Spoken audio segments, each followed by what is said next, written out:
Great. Hello, everyone. Thank you so much for being here this afternoon. So we'll be beginning the third series, the third day of the iSeptember 2022 series. Today, our topic will be on corporate governance mechanisms and ESG reporting. So I'll begin with introductions before we go straight into the panel discussions. My name is Dumebi Anikenwaze.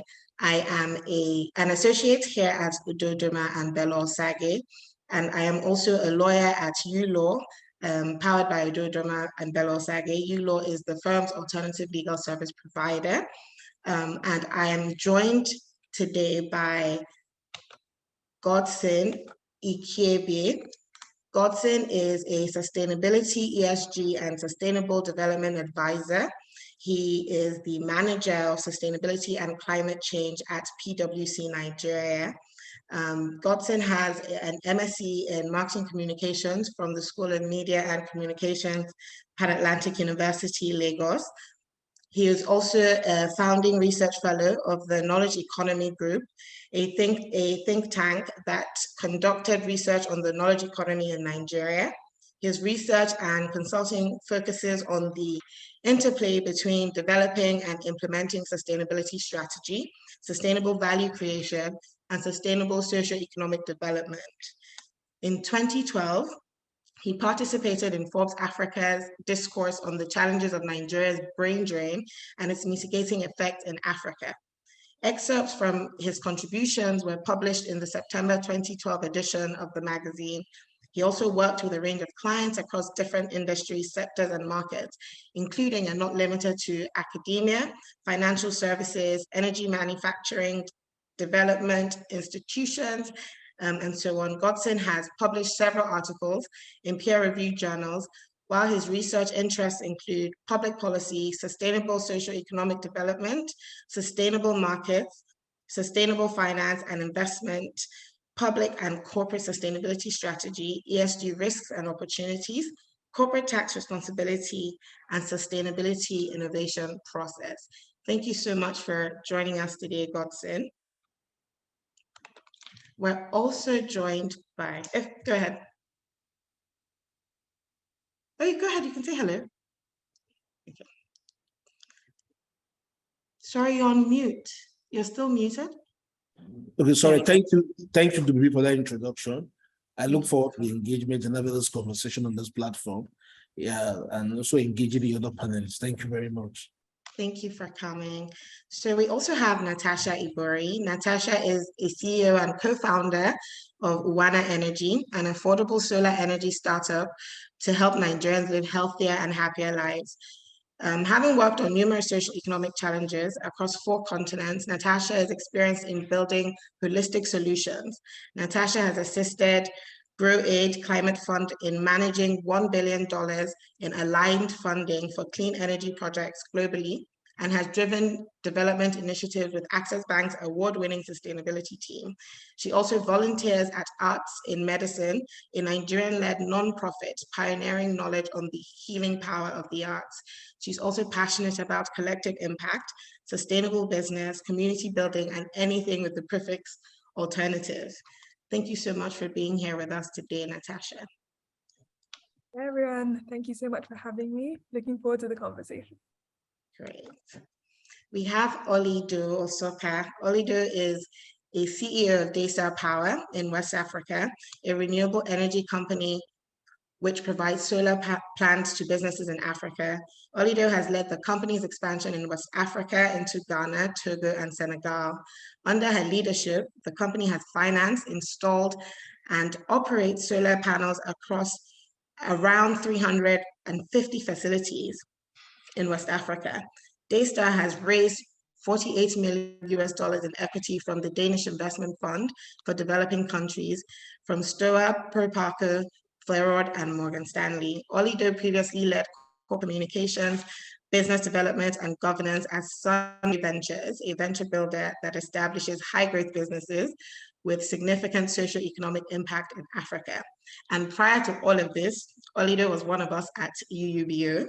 So Olido graduated with a first-class degree in law from the University of Essex and holds a master's of Law with a distinction from the London School of Economics and Political Science. Hi, Olide. Thank you so much for joining us this afternoon. Thank you so much. Thank you. Thank you. It's such an honor to be back where I started. And just to add, as of yesterday, we announced that Shell has acquired the company. So I think maybe 2 updates from my side on that. Thank you so much for having me. Amazing. Congratulations. So Thank you. lastly, but not the least, we have Olumide Lala. Olumide has devoted most of his career to helping business leaders and governments find solutions to the global challenges of climate change, sustainable finance, and capital markets infrastructure development gaps. Olumide has over 20 years capital markets experience delivering technology-enabled strategic solutions and products that have created value and wealth to clients. He has provided advisory services to a number of financial institutions, regulators, and governments across many countries in Africa, including Nigeria, where he led the implementation of the Nigerian Green Bonds Market Development Program. His areas of focus include sustainable development in emerging economies, climate change mitigation and adaptation strategies, blended finance tools, and green bonds markets development. Olumide is the Director of Climate Finance Services at Climate Transition Limited. He holds an MBA from Imperial College in London, an MSc in Business Systems Analytics and Design from City University London, and a BSc in Accounting from the University of Hull. Thank you so much for joining us today, Olumide. Thank you for having us. Great. So we'll be discussing, as mentioned earlier, the corporate governance and ESG mechanisms, and ESG reporting in Nigeria and more broadly, just on a global scale. But before we go on, what does ESG even mean, right? ESG stands for environmental, social, and governance, and refers to 3 broad standards that are considered when assessing, the conduct and operations of a business or a company. These standards, can be subdivided. So when you think about the environmental criteria that is usually considered, you would think about waste and pollution, resource depletion, deforestation, climate change. When you think about social criteria, it would usually concentrate on employee relations and diversity, working conditions, including child labor and slavery, conflict and health and safety of employees in the workplace. When you think about governance, it's really examining how a corporation polices itself and would focus on a wide range of things like, board diversity and structure, tax strategy, executive remuneration, donations, and political lobbying. So whilst all of these things sound great, when you think about ESG on a company's profits or financial ratios, ESG factors or measures are mostly non-financial. I say mostly because recently we've seen a lot of transactions that are happening that people who are investing have started considering the ESG practices and corporate governance mechanisms generally of companies that they're looking to invest in.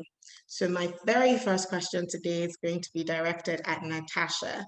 Natasha, why should entrepreneurs like yourself care about ESG?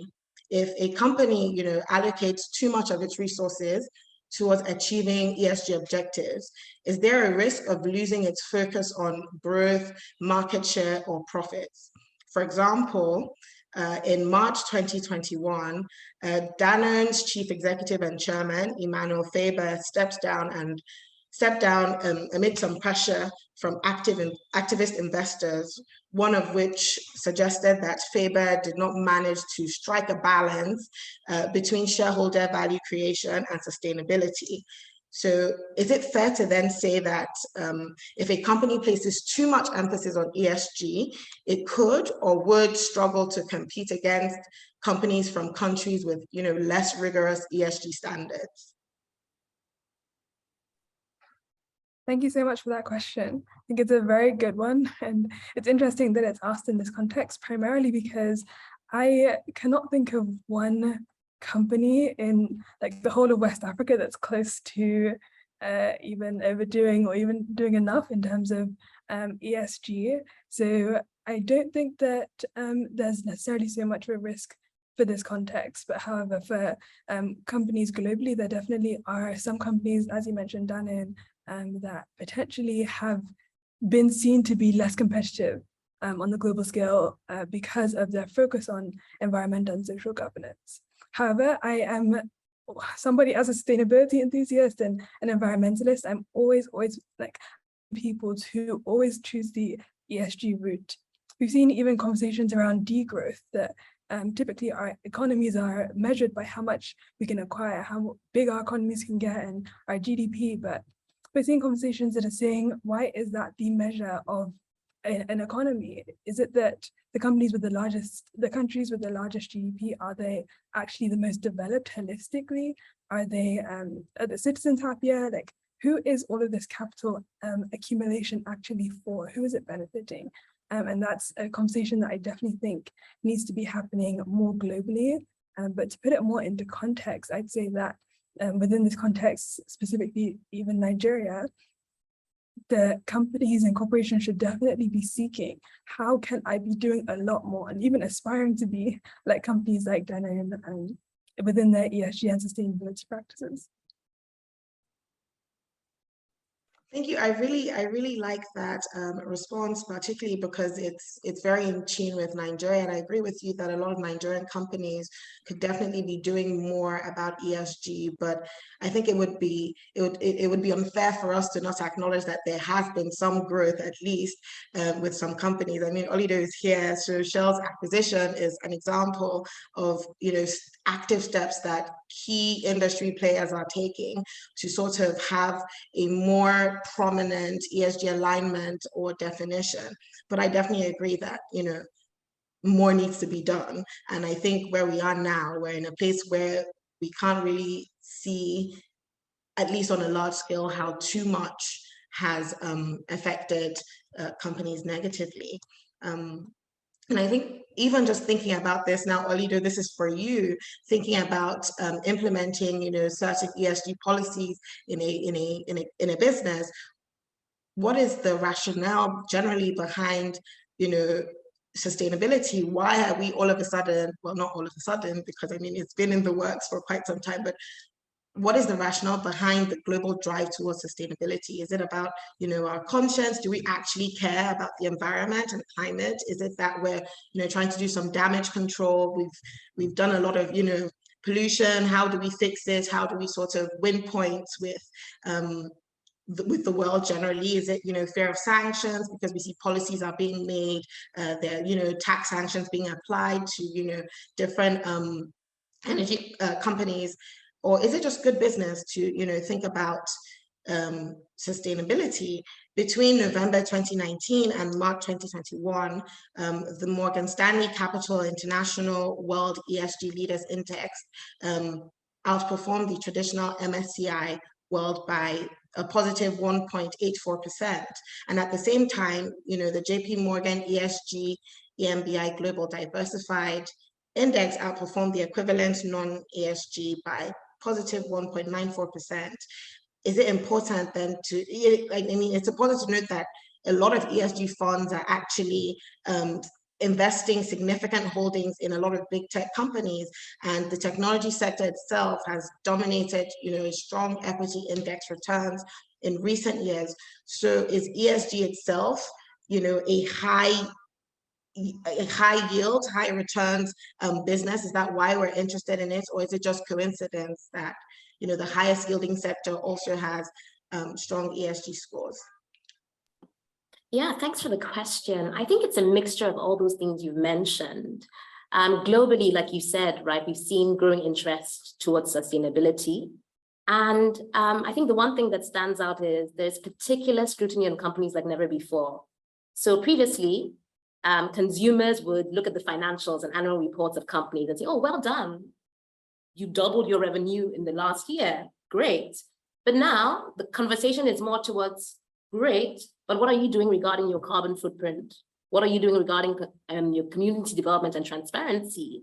And then when you show us that, we can be really impressed. So I think the motive and rationale for the traction really depends on who you're talking to. But I think in the first place, one, it's really about conscience. Inherently, we're stewards of this world and our communities, right? So there's a growing realization that we can't continue business as usual. We have to take responsibility for making the environments that we operate in better and improving our value chains. Two, there's a bit of damage control, right? Coming from that accountability and scrutiny from consumers. So I think companies, because of that stakeholder pressure, now understand that, look, this needs to be front and center of our thinking, of how we do business, of our strategy. And in terms of value, I mean, the data is there around showing that companies that are thoughtful and intentional around ESG actually create intrinsic value. Today, it's almost even like a marketing tool. If you go to a supermarket as a consumer and you're looking at 3 different brands of body lotion, for example, you're more inclined perhaps to pick the one that has a picture of women who are getting cocoa than one that is just vanilla and white. Why? Because the emotion in you leans towards that and can see the impact that product is having. So there's a correlation between profits and ESG to some degree.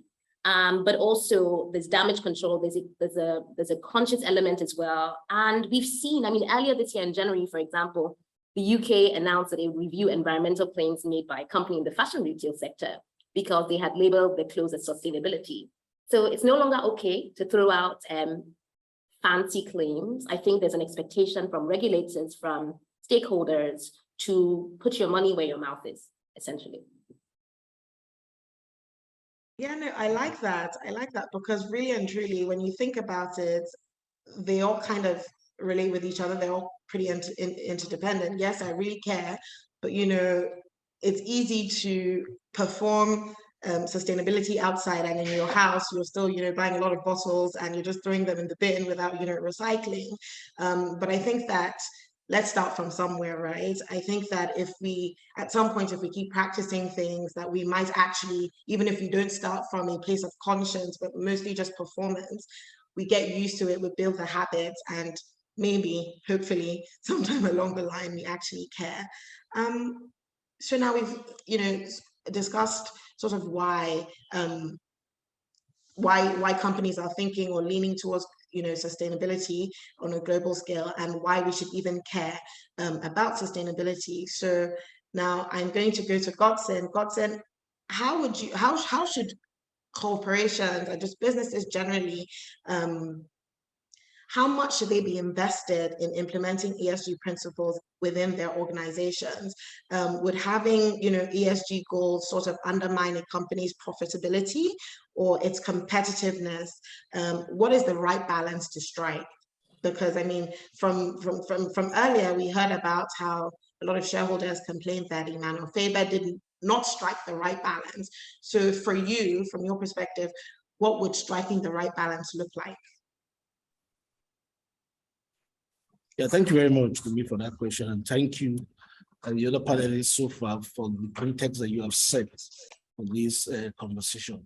Yeah, I think the ESG conversation has gone beyond what people think it is, because if you look at the evolution of ESG sustainability itself, you see there's the beginning, the conversation around community investment, CSRO, likes like the Carnegie Foundation and all that, who try to build markets and who try to invest in like products. Who try to invest in people, invest in society and community and set up foundations to address societal problem and all that.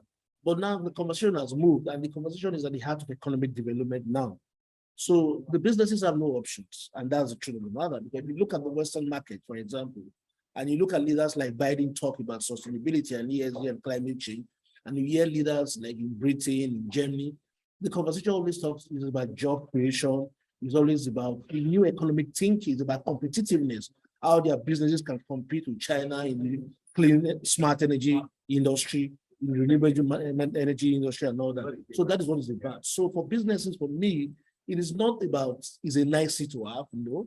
It is not about, it's not about something that we need to have as a marketing tool, but it's something that needs to be had. Why? Because the world, we are moving to an economic development that is different from what we've had in the last thousands of years in the world. So what is this economic development thing? And this is the heart of the sustainable development thinking. And what is going to drive this thinking? And this is the heart of how businesses are run. And this is at the heart of the long-term thinking. Yes, people would argue that ESG is expensive in the short term and all that. I mean, but the question here to be asked is that what does competitive advantage mean in the next 30 years, in the next 20 years, and in the next 10 years? Where does the flow of capital, where is it going to come from? You see, today we talk about sustainable finance, inclusive finance.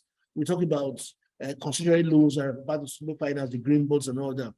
We see DFIs refusing to invest in our gas projects, which has become a convention to the country. We see the DFIs refusing to invest in oil and gas industry.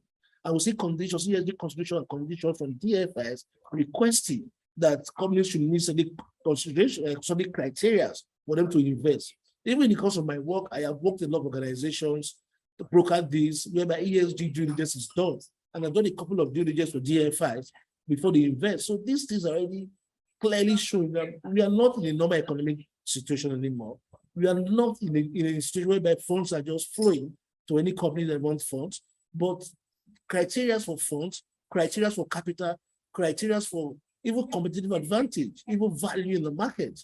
It requires, I mean, for you to embed ESG in your business, which is very critical and very important. I do not see that.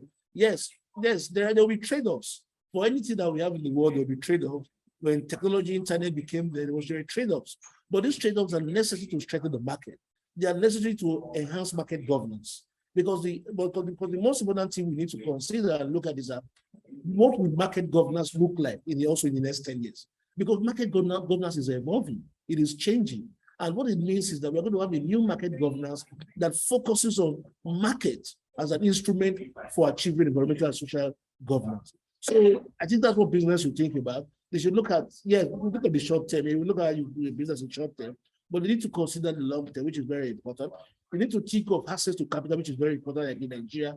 They need to look at the broader context of product development. What kind of products do customers want to have? As a bank, for example, what kind of office should the bank offer that would consider inclusive capitalism, consider inclusive market, consider inclusive wealth creation and all that. So these are critical things that are important, and these are well domesticated under the ESG consideration. So I think it's a plus for businesses, it's a plus for the market. 10 years from now, it's going to be a different conversation, a conversation that clearly shows that we are moving into a low carbon economy and all that. And I think we should be ready with the right strategies, sensitivity analysis, the sensitivity analysis, the scenario analysis, and understand the market, what the market wants, and what they need, and the innovation, the human capital required, the innovation required to build the business, to be able to produce the kind of products and services that will support ESG development and enhance the economy of the business in itself.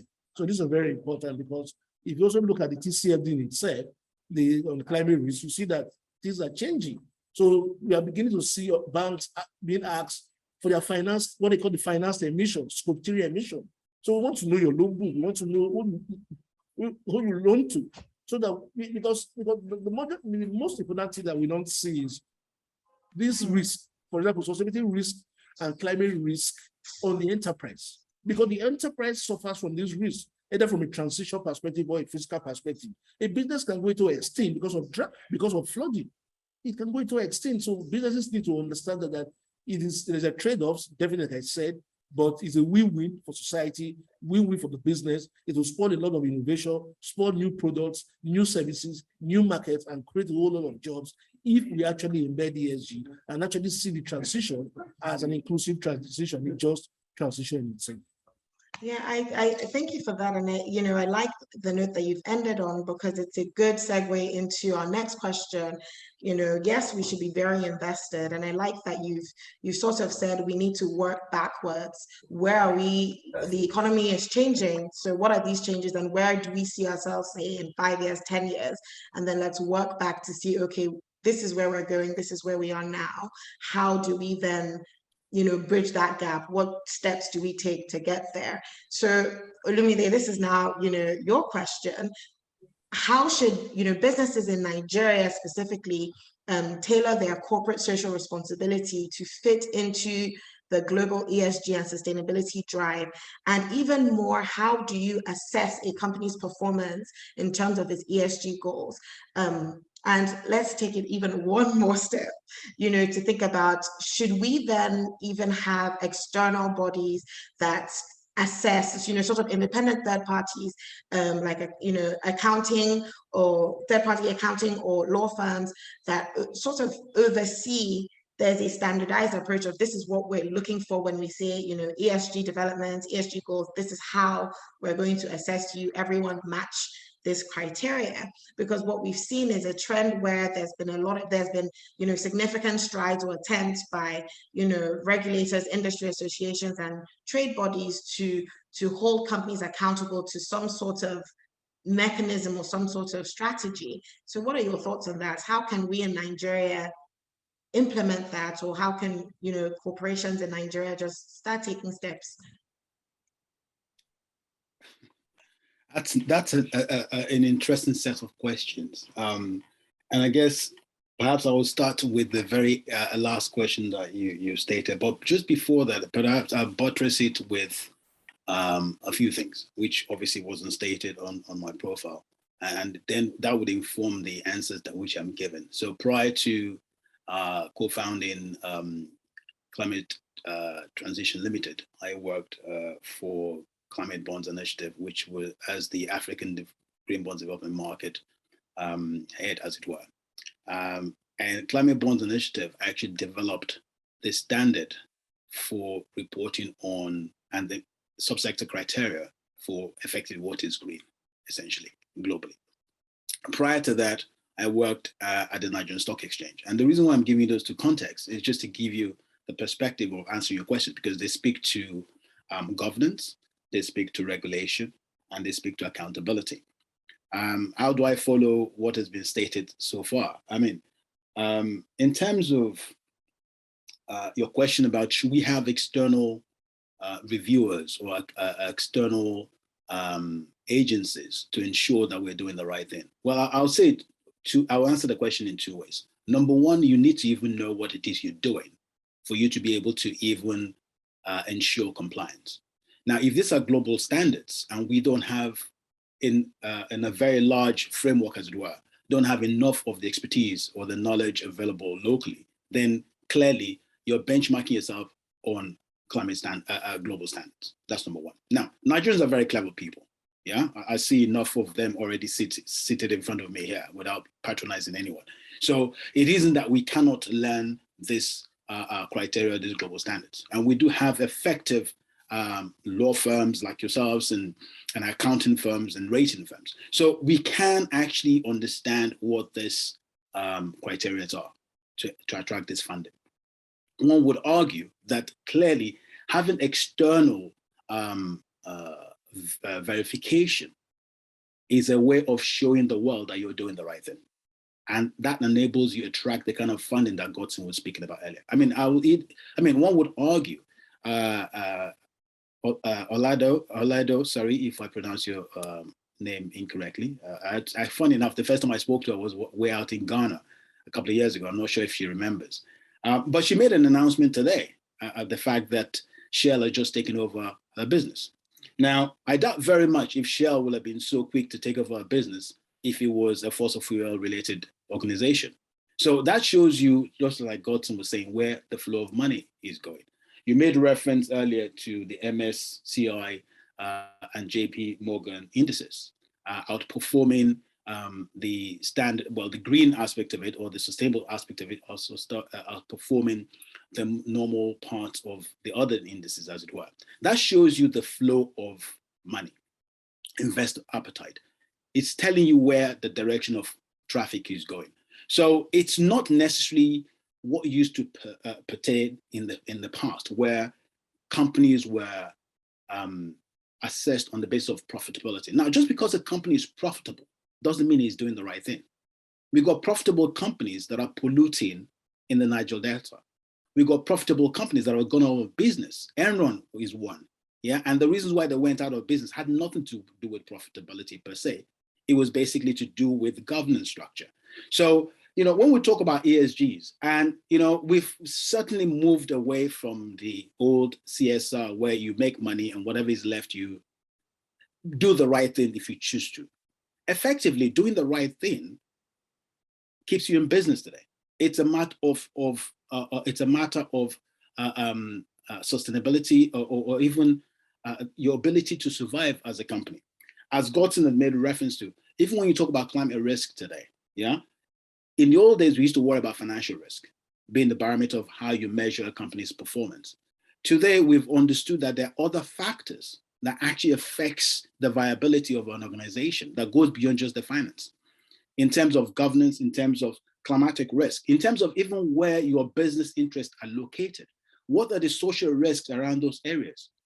You know, nobody ever thought that the business will suffer from the effects of the global downturn and the break in the supply chain. You know, you could argue this was something, a disease that started in another part of the world, but some companies survived and some didn't. Yeah, certainly it had to do with the way the companies was being managed. We have a war going on today in Ukraine. That's also affecting companies locally. So in terms of Nigerian companies, and the question is, should we pay attention to these things? Well, as Godson had made reference to, you know, even the sources of finance today is looking for certain criteria. And if you do not align with those criteria, soon money will dry up. And when it does, you will go out of business. It's that simple. And the only reason why, you know, Daystar is smiling today is because Shell has taken over. And that's because they've clearly exhibited the right type of practices that has interested a company like Shell, who is looking to diversify into the green space. Thank you for that. I really like that, you know, you touched on just the governance bit, the regulatory bit, and just accountability generally, because this takes us into sort of the next theme that we'll be exploring today, and that's awareness versus proactivity.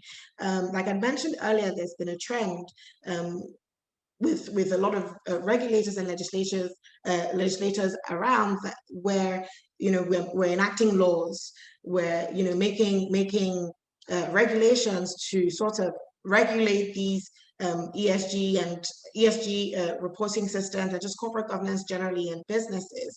One example is the Climate Change Act that was enacted last year. For example, that act establishes, you know, a carbon tax that is to be developed by the National Council on Climate Change in collaboration with the FIRS. So this act is sort of seeking to get Nigeria, you know, aligned with its climate change commitments that it made as part of, as a member of external bodies. And we see that, you know, there are these laws that exist, we're enacting laws, we're enacting regulations, but where do we strike, you know, the balance between just creating awareness, everybody know that, you know, these are the things that exist, versus what steps we're actually taking that can be implemented as soon as possible to make sure that we don't just know this is where we want to go, but we've actually started going the way that we want to go. So this question is for you, Natasha. You know, where do we draw the line between enacting those laws and, you know, creating awareness and actually taking the necessary steps to implement these changes on both, you know, national scale and global scales? Yeah, it's a really interesting point, as I think companies are now beginning to see how sustainability is more embedded in their business. I think previously it did used to be like a company would have their sustainability team, it would just be a handful of people, maybe they didn't even really know what they're doing so much, and 1 or 2 times a month, maybe even a year, they'd have an activity and that would really just be it. But now we're seeing companies see how within all of their business functions and operations, they're taking into account, is it their supply chains, are they ethical, or the way that they interact with other companies, are they making sure that they are following the maybe global principles like we've seen in the financial industry. There's the United Nations Environmental Programme, and they have their principles for responsible banking, even the Nigeria sustainable banking principles that we've seen, different bodies across the country and the world creating their own principles to ensure that industries are actually complying. And a lot of it is really just in the reporting. So they have to implement certain things and then they just report that they're doing it. And so with that, we can only just hope that people are telling the truth. But I think another important thing is just showing that just showing the individuals within the companies why this is so important to actually get it done. And I've heard, like, even in my own personal experience, but when I was asking one of my colleagues like what their main driver is for conducting sustainable activities, he just told me that he's tired of people complaining that, like, anywhere you see at least 2 or more Nigerians gathered, there will be complaints about how irritating the country is. And these conversations do get tiring. So everyone has their own even personal driver for implementing these things beyond the law. So even if the law wasn't there, certain people will still be working in this space because it is so important. Yeah, no, I like that. And I like that you sort of moved it from, just governmental responsibility to a personal responsibility, because yes, these laws are existing. Yes, we have reporting duties, and, no one might be, people might not be, the regulators might not be checking each and every day, but then what responsibility personally do we have as stewards of the environment, just like Olaido had mentioned in the beginning. So I really like that answer. I guess now this is taking it even back to governmental responsibility. And Olumide, this is for you. How do we hold regulators and governments accountable for the initiatives that they introduce, right? Thank you for making these laws. Thank you for, knowing where we need to close the gaps, but how do we actually hold the Nigerian Climate Change Council, for example, accountable for saying, we will initiate carbon tax in collaboration with FIRS, but till date, we haven't seen, any significant strides towards making, or at least implementing the carbon tax across Nigeria. So what would you say would be, how should it be monitored? How can we ensure that, the objectives that laws were set up for are met and that funds are properly applied? If we say we have a climate change fund, everyone donates to this, this is what it's going to be used for. How do we track down, the actual usage of those funds that have been set aside? I guess as a typical Nigerian, it doesn't matter how long you spent out of the country, you're prone to complain. And I have promised myself that I will not be a downer today. I will try and look for the positives. But I think it was Rumfeld way back in the day, during the Gulf War, I think it was, who said, we don't know what we don't know, but we do know what we would like to know, something to that effect. I guess the question is, you've asked, how do we hold the regulator accountable to ensure that they ensure compliance? Well, here's the question for you. What exactly is the regulator looking for, and how do they know they've actually found what they're looking for? Data is an issue when it comes to reporting, even more so in an environment like ours, where typically we don't capture data effectively, not necessarily because we don't want to, probably because we just don't have the tools to do so. We don't have the intrinsic process to do that. Now, I'll give an example. For instance, you're talking about carbon emission. Let's assume, for argument's sake, the regulators decided that, take one of the banks, and Godson had spoken to Scope 3. But let's even talk about Scope 1, which is the emissions coming from the organization itself. And we say that we want to know what the emissions of all the cars being utilized by the company is. Now, in the developed world, you go to the MOT center, you get the car tested, right? And it basically shows you, not necessarily through the expertise of the chap doing the work, but the computers and the systems available to him. It tells you what, to some precise nature, what the emission of your vehicle is. And if it's above a certain limit, it wouldn't pass it. It tells you it's got to be done. Yeah? So that's data right there. The question is, do we even have those tools in Nigeria? And even if we do, to what extent is that readily available, to the extent that, cuts across the entire gambit of what the regulator is likely to find? That's number one. Now, the second thing is, where's the expertise and knowledge, even within the regulatory system, to actually go and check? And even if there is the knowledge there, where's the capacity in terms of the number of people that go out there? Because a lot of things that we still do in Nigeria today is manually based. So you don't have the manpower to do that. So, it's a lot of work. But more importantly, I guess, if we're speaking to the regulator itself, how do we even know? I haven't seen anything that tells me, and forgive me if I'm wrong, we've spoken about a fund that comes off the Climate Change Act itself. There is a fund being set aside. What is that fund going to be used for? Is that going to be used to actually empower and build capacity so that we can do more of the right things? Is that going to be used as a catalyst to create more funding to fund more green type assets? Is it going to be used to trade? We don't know. So, there's a lot of work that needs to be done. We're very good, in all honesty, at making proclamations. What we're not too good at is actually setting a long-term strategy and actually following it. We're very reactive. So if I ask a question today, all of us clearly know about Vision 2020.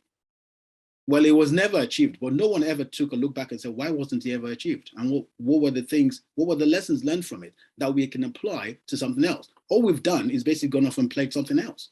So there's a lot of work that we need to do. And unfortunately, where some are quite keen on looking at the environment, it's not in our nature. I'm sorry, I don't want to be a downer, but it's not in our nature to actually look after the environment. Yeah, I mean, it's easy to find people throw things onto the streets, out of their cars, walk out of shops and drop things on the floor. So even if you do that at a minimal level, why would I even do something bigger at a corporate level unless I'm forced to? So a lot of the things that we do, is that because we're forced to do it or because we believe there's money in it? Now, just to speak to I think it was Natasha that said about somebody complaining. Most of the people that I speak to about going green, for instance, they're looking for the financial opportunity in it, not necessarily because they want to save the environment. And by the way, this notion of saving the environment doesn't exist. We're trying to save ourselves. The environment will exist after we've all gone. All that we're doing here is to continue to do as we see it, to sustain human nature as we understand it to be. If it ever gets too warm, we will die, or we will just, evolve into something else. The earth was here before we showed up, and it will be here after we've gone. Yeah, whether you're religiously inclined or philosophically inclined, it doesn't really matter. The point is this: we are doing all of these things to sustain business so that business can provide employment. And it's important, by the way, that we provide employment, especially for a country that is now at 200 million people, depending on who you speak to, of which at least 65 to 70% of them are below the age of 35 or 40. Yeah, we've got to employ these people. We've got to create employment for these people. And if we're saying that global money is following, green or renewable or sustainable type investments, then we need to wake up and start looking at those opportunities, because without them, we will not have the employment for the youth, and you will risk social cohesion, which basically could become some sort of gunpowder that will blow up in our faces years to come. So, for me, sustainability goes beyond just what is good for the business or the shareholders of the business. Is what's good for all the stakeholders, of whom society happens to be a part of it.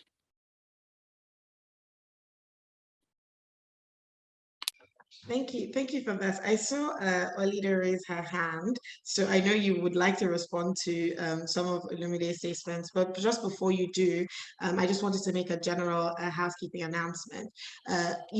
Please, attendees, feel free to pop your questions in the Q&A chat box. We won't be taking questions orally, so any questions you have, please just send it into the Q&A chat box. Okay, Olida, go ahead. Yeah, no, I think he already made the point. I absolutely agree. I was just going to echo to say that I think there's a framing problem. When we speak about the environment, I think very often our minds go to doing something external, but in the first place is actually preserving ourselves, right? Whether we're businesses or individuals. And so I think we need to begin to correct that framing issue and realize that actually it's in our self-interest to do this. And time will show that it's the people that do this that stand the test of time, essentially. So I fully agree with that. I just wanted to echo it. Okay, excellent.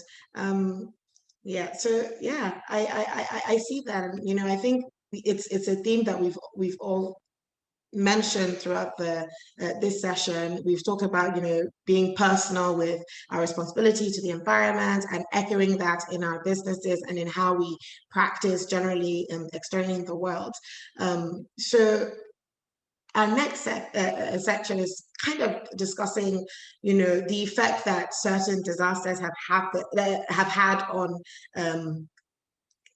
corporate governance and ESG reporting generally, but also just in impacting the trends in industry. So Olivia, I'm starting with you.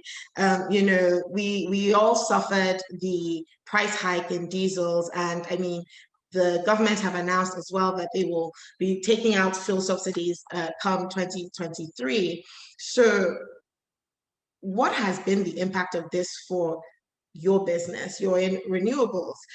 So would you say that this thing that seems so disastrous, that oh my god, we have to buy diesel at 800 naira per liter, or something around that ballpark, would you say it has led to a sort of positive impact on the environment in Nigeria? Because we see a lot of private estates that would usually promise 24 hours power supply and would alternate between electricity provided to us by Eco Disco or one of the other discos, and generators by buying diesel, to then installing solar panels or other forms of renewable energy to balance out when there's no power supply from the disco companies in Nigeria. What has been the impact of all of that on your business? How would you say that these trends are affecting Daystar across your different jurisdictions? Is there a similarity, or is it different when you think about Ghana versus Nigeria or Togo or Senegal? And what are your predictions for the short, medium, and long term? Yeah, thanks for the question. I think globally, even like zooming out of Africa, in the last few years, we've seen electricity price increases. That's going to continue to the extent that we continue to maintain the status quo. I mean, in the last few months, it's been clear to everybody around the world the importance of diversifying electricity supply and not relying on any particular sources of electricity. So, I mean, in terms of what price increases have meant for renewables, I think this has driven growth for us. And if we look at the last few years, since about 2013, there's been a 100% increase in sub-Saharan Africa in decentralized solar. And it's really around three things. One, cost, because fundamentally it makes commercial sense. You can produce power from solar plants for up to 40% cheaper than the alternative sources. Yeah, that number of course varies in different markets, but fundamentally it makes sense commercially beyond doing the right thing for the environment. Now, prices for solar as well in the last 10 years have dropped by 70%, right? As R&D comes, it will continue to become more commercially viable. So it makes commercial sense. Now, multiple speakers on this panel have spoken about access to financing. I mean, if I focus on renewables, in Nigeria and West Africa, there's still a gap in terms of local financing ecosystem. So our industry is largely funded by foreign capital. Now, that foreign capital coming in has very clear specific objectives beyond development. There need to be clear ESG metrics. And so that pressure coming from the global north to make sure that the money is being used towards ESG, I think has been super critical for us. And I think the last growth driver we've seen is because of access to capital, then interesting commercial models that have taken away the historical barriers. So historically, you would need to invest thousands of dollars to buy a solar plant. Now, you can own a solar plant without spending any capex, right? So because of that, what we've seen is that as baseline electricity costs have increased in these markets, there's a shift towards renewables because it makes commercial sense, because there is more access to financing that allows us to have interesting commercial models. And also even practically, in Nigeria, half of the population doesn't have access to electricity, right? In the sub-Saharan African region, it's 600 million people. Let's think about looking at Nigeria, the history of the grid and grid infrastructure. We cannot electrify these people relying on the grid. So if we think about these levers, it's clear that beyond the traction we're seeing, there's going to be even further traction because it makes sense.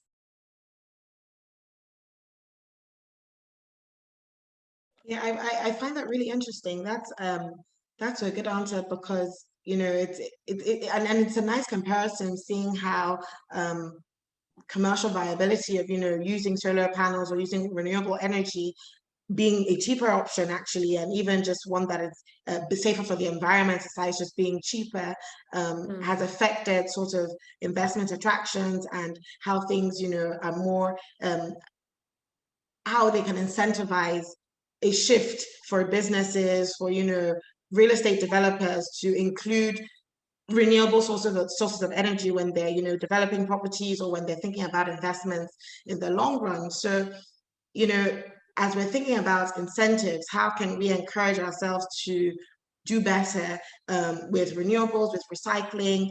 Okay, sorry, Olumide, you have a question? You want to contribute?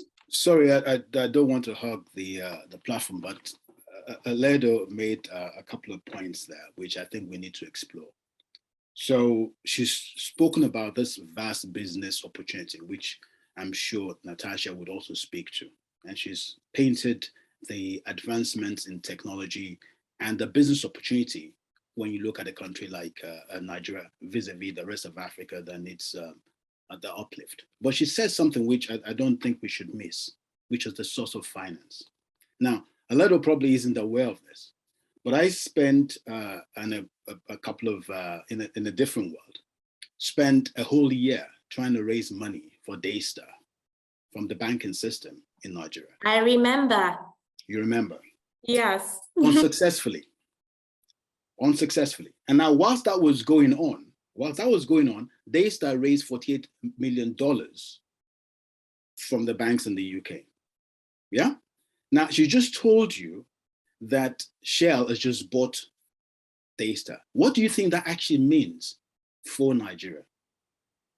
It kind of reminds me of the telco revolution, where the telcos couldn't raise money from the Nigerian banking system, got the money from abroad. What that tells me is 5-10 years from now, yeah, I will tell you exactly what I predict. Daystar will blow it. A lot of other companies will come along and they will become bigger. They will all blow it. And they will make all the profits off the Nigerian market, which clearly is the biggest market in Africa. And all of that profit will leave Nigeria because the banking system refused to support what effectively was a beautiful business opportunity. And then we'll complain in 10 years' time and say, but why isn't Daystar listed on the Nigerian capital markets? Why is it not listed on the Nigerian Stock Exchange? They're making all this money from Nigeria, blah, blah, blah, blah. But guess what? We never supported the business when it was smaller. And what pains me is that as this business grows, we will be the one that will pay the bills. And the profits will go to the Dutch because they're the ones who've invested in it. In the same way that every single thing that we seem to do, everybody else except us invested.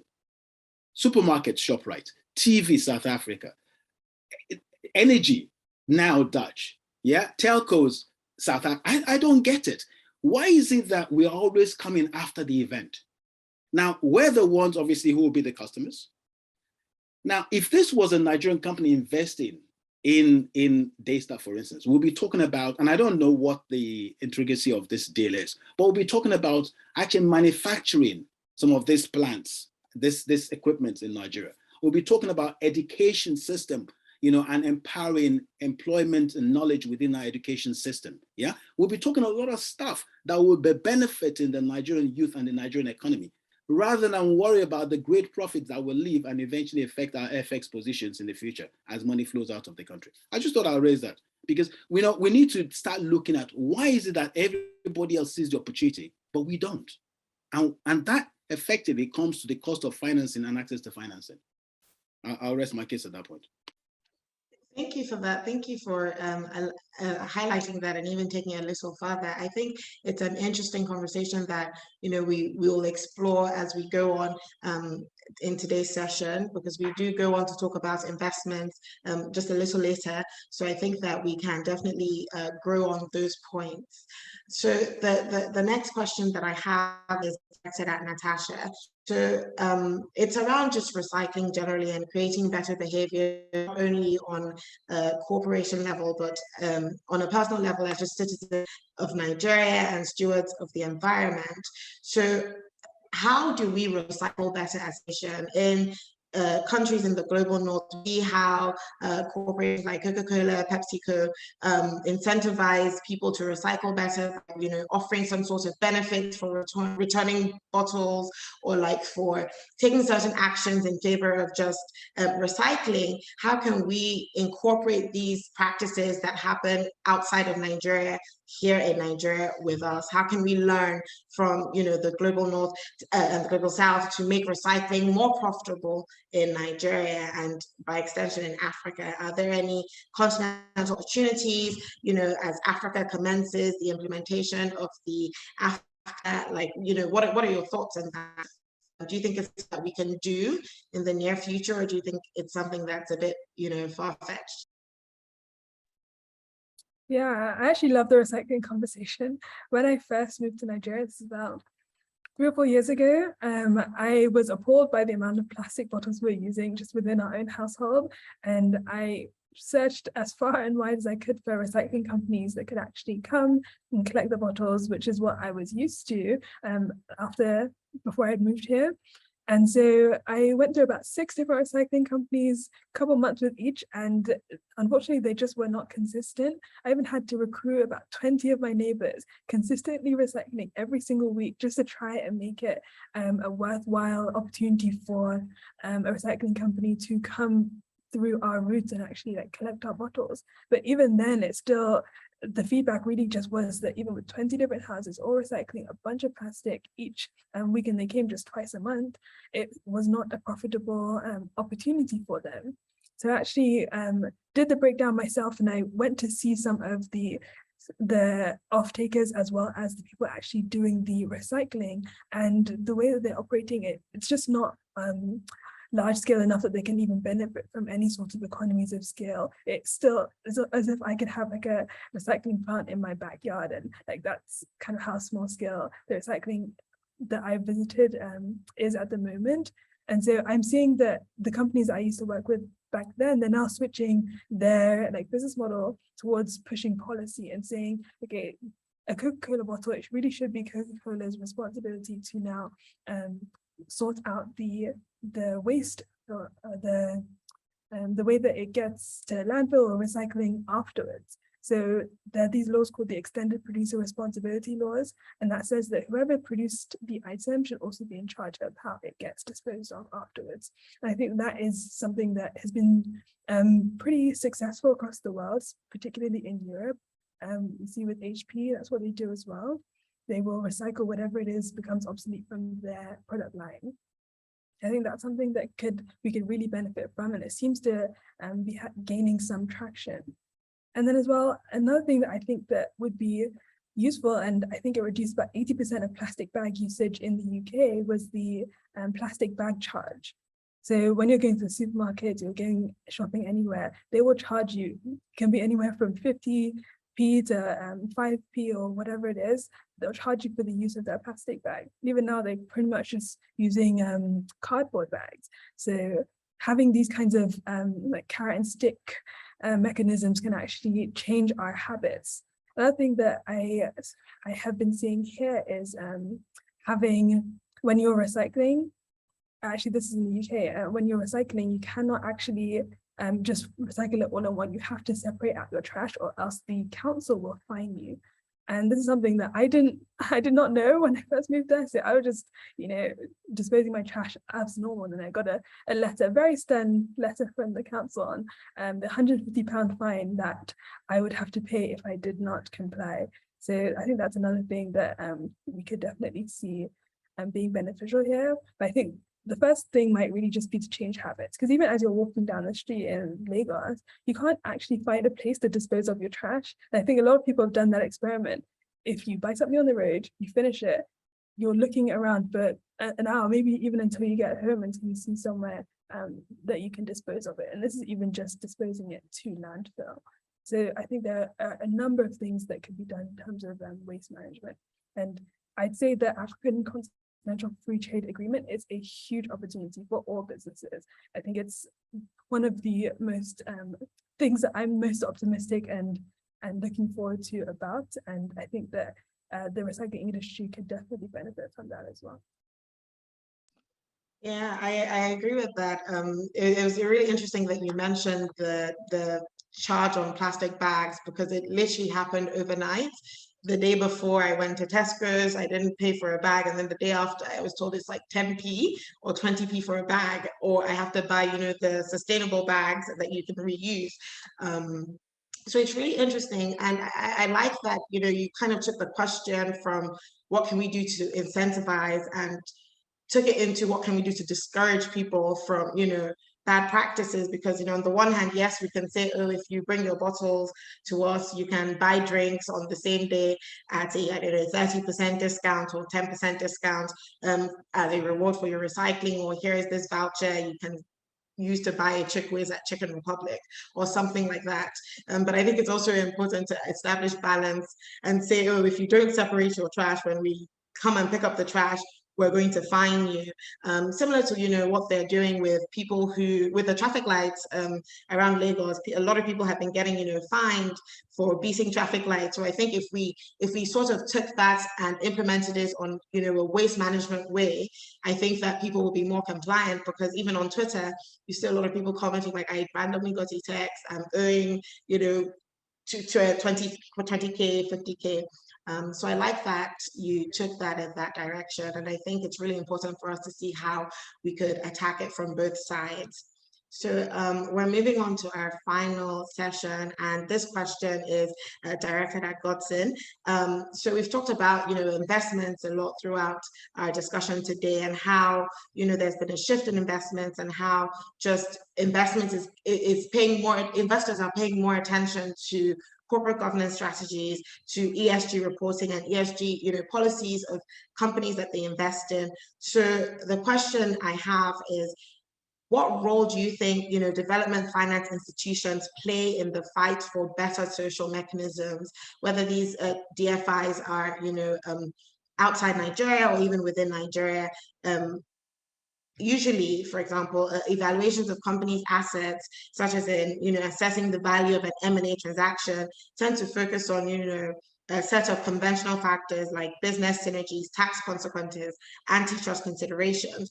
But most recently, when performing due diligence for certain, M&A transactions or even loan transactions, there's an audit of, how does the acquirer or how does the target meet certain ESG standards. ESG audits, will also matter when raising capital. Debt rating agencies and investors require this additional data. So it means that as of now, companies need to focus on how they're actually adapting their products and services to climate-friendly materials and processes, evaluating diversity and just the wider impact of employment practices, and just, revamping how they engage with their host communities or communities where they operate. So what role would you say development finance institutions play in this fight for better social mechanisms in ESG frameworks?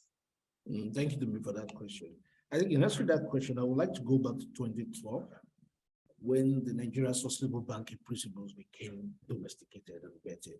And I would like to say, I think Dumide should be aware of this also, a little history about that principle, how the International Finance Corporation, IFC, ensured that Nigeria became the first country among the sustainable banking and finance countries in the world network to actually domesticate the principle and the role of the banking of the banks. Because when people talk about the NSBP, talk about the central bank, but that is not really the case.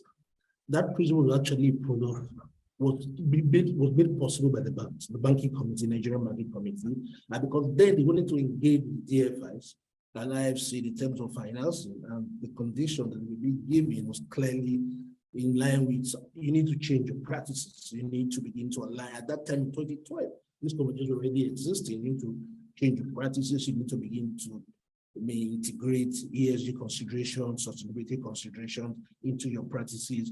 We need to see your loan book. We need to see how you invest your monies, the companies that you give monies to, how do you conduct ENS, environmental and social due diligence on them. Also, your operations in itself and your workplace. What kind of policies do you have in terms of strengthening diversity, for example, and strengthening your operationality in the workplace and strengthening the way your workplace environment, how is it conducive for employees and all that. So that is how you keep it back. So the DFIs have been pretty breakthrough. and a wonderful role in the world, and in trying to push the emerging economies like Nigeria to actually go in the direction of changing the business model in the new light that we are about to see. And part of those things that they do, if you're conversant with the high performance standard, about 9 standards or so, 8 standards, you see that those standards speak to the different issues around biodiversity, cultural heritage, or all kinds of different issues that organizations will pay attention to. And these standards have been developed to be able to address issues around encouraging organizations to pay attention to those issues in terms of their financing, their investments, and within the way they run their business model within the organization. And also you will see, and this has been increased in the FMOs. For example, FMO in the Netherlands is the DFI.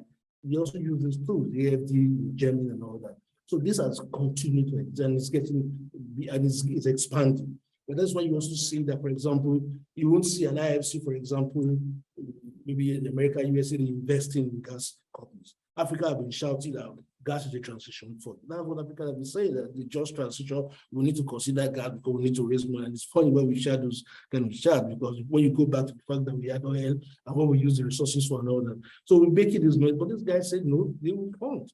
They are not going to fund this because it's not part of what they think funding anymore. So you see, this is pushing a lot of, and what I think we as a country, as Nigeria, our businesses should look at is that, I know it's a lot to ask for them, but it's a clear, nobody's saying you should just transition. Nobody's saying you should just change your business model overnight. You can't change your business model overnight, but the truth of the matter is that it's time for our business to look at and say, since the DFIs will get money from, since the DFIs will get funding from, it's changing the way they engage with us and the way they're ready to fund us in time for us to clearly show. Because what this guy wants to see is that, what is your pathway? You have a strategy for this pathway. What sensitivity tests have you done? What analysis have you conducted? What target are you set to be able to address these issues, these ESG issues, reduce your emission, for example, let's say climate risk, reduce your emission, reduce your finance emissions? Because you see, like I said earlier, banks already in Nigeria are under pressure to report on your finance emission. Scope 3, which is finance emission, is not compulsory to be reported on. But if I am DFI and I want to invest money in, let's say, UBA, for example, and I say, I need the finance emission. I want to know where you are in finance. I want to know those who loan to. I want to know the emissions and all that. You want to do that, which is very important. What it means is that your access to finance and capital is impossible. So the DFIs are using capital. I would say they are using capital as a mechanism to know what the DFIs are doing, which is very interesting, which I like, is that they're trying to push Nigerian organizations to change their thinking. Because most of the organizations talk about upskilling, capacity building. I don't know what it means, because if you look at it, that for ESG to actually be fully integrated organization, you need the capacity. One of the challenges we have in our country is that the businesses don't have the capacity, the employees, the capacity, the employees are not there. So you need the employees, you need the thing sustainable innovation. I don't know if you watch the recent Apple launch of the Apple phone, and this, you will see Tom Cook talking about the product without talking about ESG, but everything was talking about was integrating ESG to Apple development. So we need that kind of skill, that kind of capability, innovation that would drive the thinking of our businesses to begin to develop products, offerings that clearly align with ESG, and so we can make money and also address the humanity conversation that Olamide talked about. Because it's a humanity conversation. It is not about the environment came before us, and it will be there, won't die, businesses will end and it will go. So but humanity will extinct. So if we don't take care of the environment, humanity will extinct. So it's about us, about our production patterns, our consumption patterns. What do we produce? Are we going to be producing the same way that led to this? Or the decarbonization conversation that we're having? Or we have to produce in a way to actually achieve decarbonization? Are we going to keep consuming in a way that will keep the same way that we'll be consuming? No. So it just is an economic conversation with new thinking around production, consumption, product offering. What do you need to address that? Capability, capacity. That is what DFIs are pushing. So they are pushing businesses to establish their business to change their thinking around this, the way they do business, and show a clear pathway of growth in this strategy. Not that you must change overnight. No, they don't say, nobody say, okay, let's see this finance emissions, for example. Where are you? What's your clear plans to address this? So I think for me, there is a lots of role in these things I've said. And I think, like I said, the next 5 things will be a different conversation entirely if you clearly understand the pathway to sustainability, ESG, and thank you. I agree with that. I think that these are important points that you raise, and I think it also, puts us in a good place to think about the other principles and foundations of ESG, such as, gender, socioeconomic diversity, employee benefits, work culture, and thinking about how they can be measured in a way that provides for efficient accountability. So this question, I think I want to throw to Olumide. Olumide, how can we, factor in other principles and foundations of ESG in a way that provides for efficient accountability? So beyond the climate related and environmental related things, but the social aspect of it. How are you treating your employees? What is your work culture like?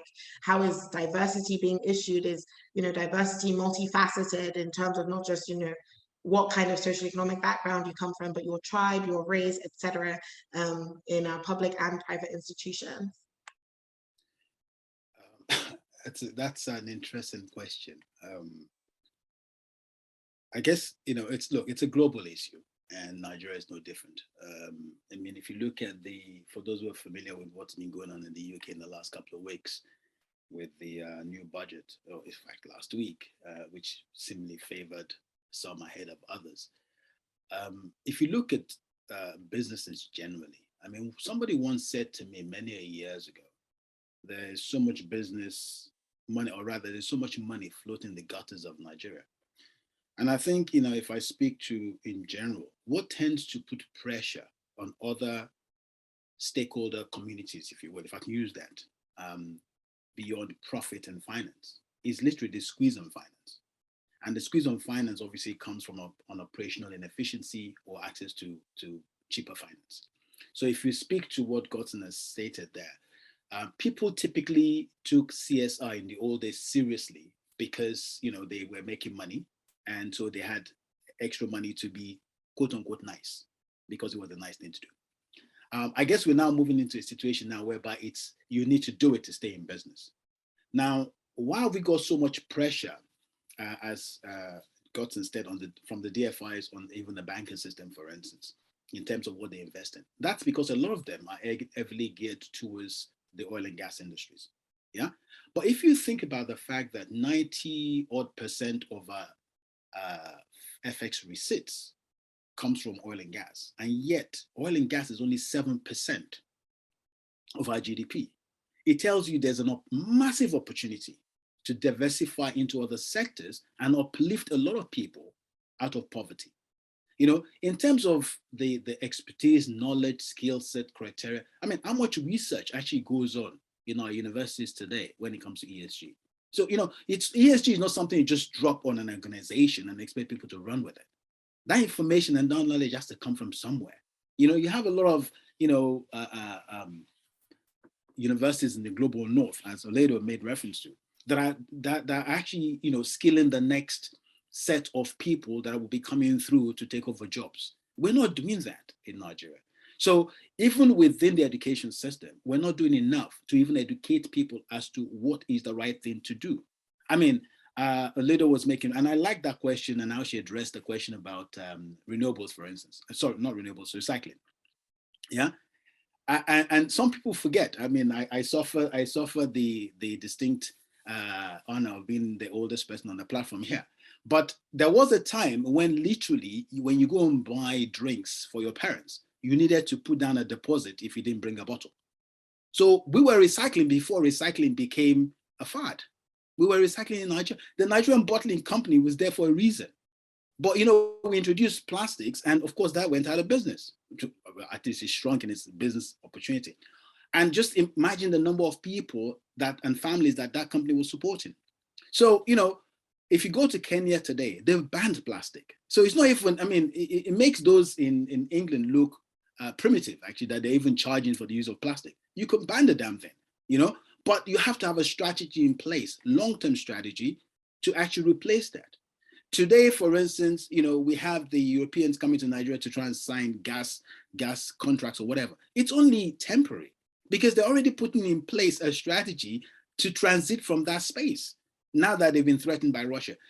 For us, we seem to be very good at creating new stuff, but not sustaining it. So, in terms of ESG, I think there needs to be more of an holistic conversation around this, be it business, be it education, be it government. We all need to understand that we're in this together, yeah? And put in strategies that will enable us not just attract funds, but even retain the money that is in the country. Too much of our money is leaving the country. So, we need to even invest in our own society. We need to invest in our own people. We need to invest in our own industry. And that effectively will uplift people out of poverty. Once people start getting uplifted out of poverty, they will educate themselves and become more aware of some of the issues that we're talking about. I mean, I think it's just criminal to throw things into the gutter. But I think if the person who throws the sachet from the water into the gutter realizes that gutter will get blocked at some point, it will constitute stagnant water, which will lead to a swamp of mosquitoes, which eventually will lead to malaria. And the meager funds that he has, his children will end up with malaria and he will spend that money in the hospital. If he can connect those dots, sooner or later, we'll realize that, look, you know what, we need to save ourselves from ourselves. And, making reference to energy, for instance, we need energy for all sorts of stuff. So distributed energy is certainly something we need to look into, but even beyond that, but legislation doesn't allow us to even take advantage of some of the opportunities that we have. But, just nailing the question you're talking about, ESG for me, it's about thinking more holistically and actually touching more and seeing more of the community benefiting from the proceeds, if you will, or the activities of an organization rather than just the shareholders. Yeah, I agree. You said that very beautifully, and it's really interesting. I'm looking at the questions in the chat box, the Q&A box, and there's a question that is on data, which is a point that you've repeated during the course of this discussion, how important data is for ESG reporting and to actually know where we are, where we're going, and what we need to do to close the gap. So this question I'm going to direct at Tasha. Tasha, the availability of data is critical for ESG reporting. What measures would be effective in managing the data gap challenge and improving data transparency in both private and public sectors in Nigeria? Yeah, this is a pretty tricky question. I think I haven't had so much experience with people gathering this data. It's more just on the reporting side, and we do the one getting the data and then putting it into a document. But I think when people just have the right tools available, I know that oftentimes it does cost quite a bit to ensure that you're measuring these things as mentioned, and then putting that all into a cohesive and legible document for people to read and understand. So yeah, I think that's probably the best answer I could give you. I think even just to go off from that, I think even making it digestible, because when Olumide was speaking, he mentioned the guy on the road who will eat gala and throw the wrapper in the gutter to clog the gutter, and then there's the overflow problem when there's rain, there's the flooding. Even just yes, there are companies who collate this data, who do the research, who do the work, but how do we sort of disseminate this information to the average Nigerian that walks on the road and isn't aware of the impact of his actions? I know that, USSD is a very big thing in Nigeria. So we often get, text messages from MTN or, all these other agents of different telcos that, send us messages on different things. How could we even use that as a way of spreading information on, ESG reporting or things that are necessary for the environment? So I think that's also something we can consider. Yes, how do we gather the data? Where is the data being made available? But also, how do we share this data? How is it digestible in a way that, Akpan on the road understands what is being said? How do we make it so that people who aren't even fluent in English can still understand and still be able to contribute their personal quota to what is happening? So the next question we have from the Q&A is about cost perspective, and I'm going to direct this question to Olido. So Olido, the question is just wondering how important is ESG to Nigerian companies today, I asked from a cost perspective, should a Nigerian company expend funds to comply with ESG standards as of today, or is this still a futuristic requirement? That's an interesting question. And I start by asking with another question. Should a Nigerian business spend money to be successful? I think we'd all say the answer to that is yes, right? We're used to incurring operational costs to grow the business and to sustain it. It's the same with ESG. It's critical. If we look at, we've spoken already in detail about access to capital and attracting capital, but if we even look at retaining and recruiting and retaining talent. When you were reading Tasha's bio, you spoke about impact. This generation actually cares. The generation coming after us will care more.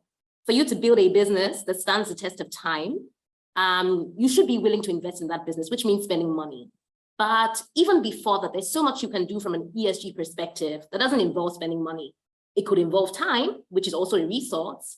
But to answer the question directly, yes, for sure, if that business is interested in being successful, it would make sense. But even without spending money, there are other things you can do from an ESG perspective.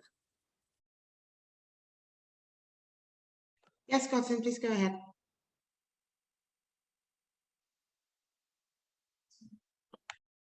Okay, thank you very much. For me, that question, when people say that, what I normally tell businesses is that it's like saying capitalism is expensive. It's like saying capitalism is expensive, because for me, ESG is like, it's capitalism in a new way, more inclusive way of doing business and bringing people in. So I think it's a disservice, the whole notion around costs and ESG that is expensive, because it's like you want to start a business, you need funds to start a business. Like what Olada said, you need funds to start a business. That's one of the things. It's about how do you change the dynamics of your thinking, the dynamics of the business model, your pathways to developing new products, new services that will bring more funds to you as you operate in a way that is inclusive from a diversity perspective, from an environmental sense of thinking, and having the right form of governance, and also be governed by the old market governance conversation, regulations, and all that will set that pathway. So that is what it is. And is that expensive? No, it is not expensive. There's no cost. There's no added cost. But it is typically the way you do your business. But it is, they're just saying, do your business in a way that is inclusive, in a way that as you develop the Apple Watch, it addresses women issue of diversity, it addresses the issue of health, it addresses the environmental issue of the product itself, where is it coming from? So that is what we are saying. And is this expensive to achieve? Definitely is not expensive to achieve. So I think that is one thing we need to pay more attention to and correct that absurdity. It's an absurdity in the conversation, and correct it that this thing is not expensive. It is where we are going to. The world is going to change. The economy will change. We will not produce the same thing. These days, I wear clothes that are recycled. Yeah, I do. I buy bags that are recycled. And that is how the world will be until that it becomes the norm for recyclable products to be what everybody buys. For us to realize that we don't need, and nobody will produce them anymore. Even in America today, if the Biden's Climate Change Act start getting a strong economic effect, and we start seeing that competitiveness, the tax breaks start working, because there will be tax breaks based on this, there will be tax breaks, tax cuts and all that for businesses in smart. When people see that, even Republicans in America will realize that no, this is an economic transition that pays the entire world, that pays us even more from a globalized perspective. So that is what I see here. For us to be responsible, for us to consider humanity as the essence of our business transition in terms of an economic evolution. I think that's what I see. I agree with that. Thank you so much for this contribution. I can see Olumide, your hand is up. So this will be sort of final roundup. And I think even I was going to direct the last question at you, but I see Olumide has answered it very beautifully in the question and answer. So I won't be directing it at you anymore, but feel free to make any contributions you would like to that topic. But please go ahead. Interesting enough, I haven't seen that question, but I will take it that Olumide has actually answered it nonetheless. I'm going to come across as a bit controversial, because I want to connect this question to the question that you posed to Natasha.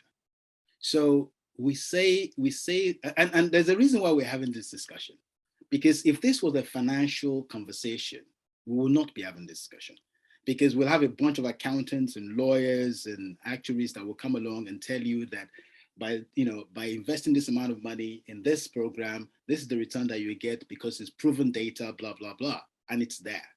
So the question is, how do we know it's not expensive? How do we know it's expensive?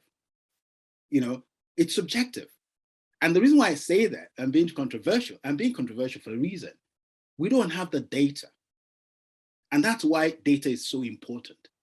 And I said, for instance, Shell looked at data, they looked at the numbers and they thought, yeah, this is a good business to buy. The numbers added up because the data was there. Now, if we look at it in terms of, from the perspective of SDGs right now, or ESGs, or whatever metrics we want to put, and what are the returns? We haven't, unfortunately, been in this business long enough in Nigeria to actually create the data to actually show that, to convince people that this is the right way to go, even though it is the right way to go. So I guess when Godson says we need to pay attention, and I think what he's trying to say is that we need to start gathering the data to be able to substantiate the evidence that shows that, look, if you don't do this, you will go out of business one way or the other. As Elodo said, if we're passionate, trust me, those coming after us are even more passionate. Long story short, they will not invest in your business. They will not work for you. We talked about, she mentioned staff turnover, for instance. Do we even have to take data, not on the number of people who come and leave a company, but the quality and the contribution that they actually make to that company? So if, for instance, the entire, your entire members of staff that are focused in this area actually leave and you're not automated, how do you sustain your business? What's the effect of that? You don't know. So, a friend once said to me, he said, in God we trust, everybody else bring data. And there's nothing truer than that. And I shall end on that note. Thank you. Thank you very much for that. Thank you so much to all our panelists and all our attendees for your questions and your contributions to today's conversation. We still have 2 questions open in the question and answer box. So I will just direct the panelists to please provide answers to those questions. I think you'll find them very interesting. So you can type a response and all attendees will be able to see the answers to those questions. So to wrap up, I would like to ask the panelists to each just in 1 short minute, just wrap up what you think are important or key takeaways from today's conversation. We can start with Godson, please. Okay, thank you, WB. For me, I would say what we should take account for businesses in Nigeria, and particularly the regulatory agencies, because for me, the ESG conversation is a market governance conversation. There's a market problem. The market is broken. The market broke in 2008, and we saw the turn of events from 2008 to today. And if we don't go back to the market governance correction mechanism by ensuring that regulations are working, everybody is carried along and all that, there is little much that we can do. But businesses doesn't mean that businesses should just sit idle without doing anything. But what I see is that the climate change act that we have, the Nigerian Energy Transition Plan, the NDC commitments that we have made, the NSBPS and possible NSBPS updates that it might come and all that. You need, and say, you need to galvanize the entire market and ensure that Nigeria is truly on the path to this transition, because the transition is real. It is real. It is a journey that we're going to. And if we're not on the path of the transition, we will suffer a lot of the consequences. We might argue that in climate, we are not the biggest emitters, we're not 120, but who suffers the consequences more?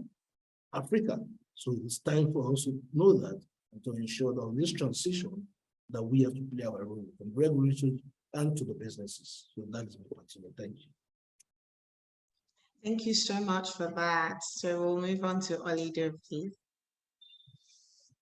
Yeah, so just to wrap up and summarize, right? I would say, intentionality and action around ESG is essential for not only long-term value, which we often talk about, but also building immediate value for companies. We have a responsibility to act with purpose, and this is essential for success generally, but also, as we've discussed, recruiting and retaining talent, attracting capital, and actually building brand value and social credit for our businesses. I think time will tell that it's the companies who embrace social issues and environmental issues at the heart of their strategy that are successful. And I hope we just continue to fly the flag and actually take action. Thanks a lot for having me as well in closing. Thank you so much for that. So Olumide, you're next, please. I think for me, we need to do more of what we used to do in the past. It's a case of going back to the future, really. There's no point looking at our own situation through the prisms of other countries' problems, challenges, or opportunities. There are opportunities that reside with the African context, within the African context.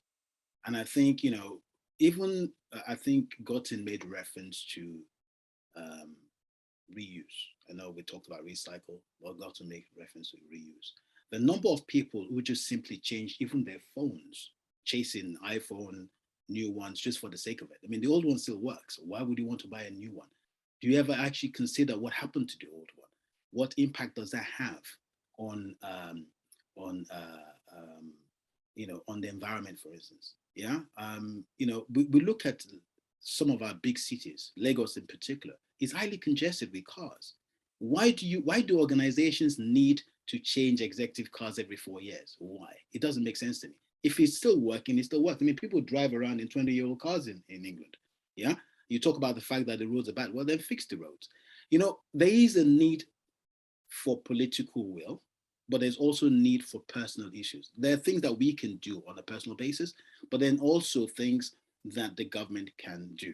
But, you know, it's the people that make the government. So if you don't change whilst you're an individual, it's kind of difficult to change when you actually get into governance.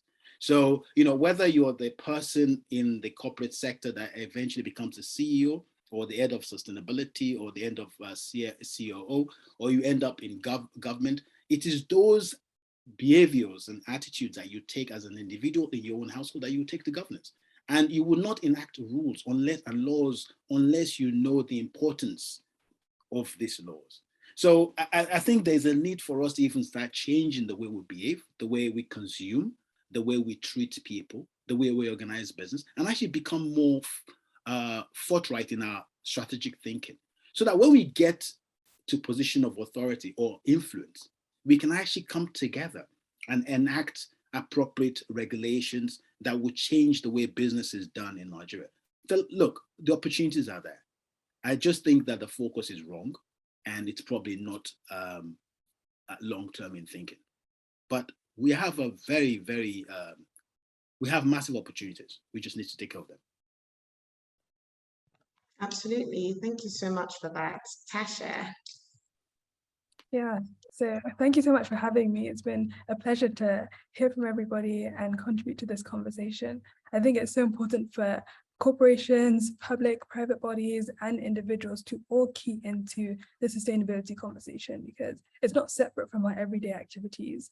Another thing on the transparency issue, there's an organization called Susty Vibes. They do these street conferences where they go into local areas and say, one of the SDGs is life underwater, and they'll talk to them saying, hey, that fish that you bought, is it not that it's more expensive? Do you know why that is? And just discussing the issues more locally. And so I think just bringing things down to context every single time is so important, and it's something that we need to consistently do. We're seeing people move on to TikTok, so make sure that you're also there pushing the conversation, creating content, and ensuring that people can access the sustainability conversation, and putting that into your organization as well, because that's a lot of times where we're seeing massive change globally. So just continually asking, what future do we want? Is this how we want this country to continue being? Are we all happy as we are? And if we're not, how are we going to get there? I like that. I like that a lot. Thank you so much to all our panelists and all our attendees for joining us this afternoon. I thoroughly enjoyed the session. I think it was very informative, and I think we have a lot of questions we need to answer personally, but also as businesses in the different ways that we just engage and partake with our environment and with our host communities. So thank you everyone for joining. Have a very good day. Rest of the day. It's already evening kind of, so enjoy the rest of your day. The recording for this session will be made available to the registered attendees after, and I think you'll also be able to access the question and answer for a while before it goes off. So thank you everyone. Have a very good evening and the rest of the week. Can I